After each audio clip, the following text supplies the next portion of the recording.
Happy birthday মা। Thank you. কি কি বানিয়েছো তুমি? এখানে আছে ভাত, পটল ভাজা, ডাল, এখানে আছে আমুদি মাছ বেসন দিয়ে ভাজা, এখানে আছে মাছের কালিয়া আর পায়েস। আমাদের দিনের বেলা মাংস হয় না, জন্মদিনে মাংস টাংস করা হয় না, যেহেতু আমার বাপের বাড়ি ব্রাহ্মণ মানুষ, ওই জন্য এগুলো রান্না হয়েছে। ব্যাস এইটুখানি তো।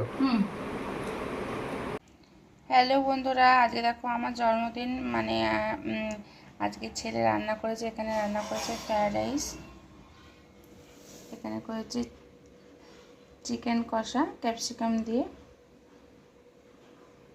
সব ছেলে নিজের হাতে রান্না করেছে। আর এখানে আছে স্যালাড কেটেছে, সেটাও নিজের হাতে সাজিয়েছে সুন্দর করে।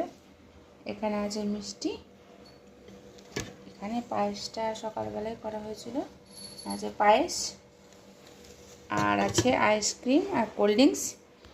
এই ছিল আমার বিকেলের বার্থডের মেনু। ঠিক আছে।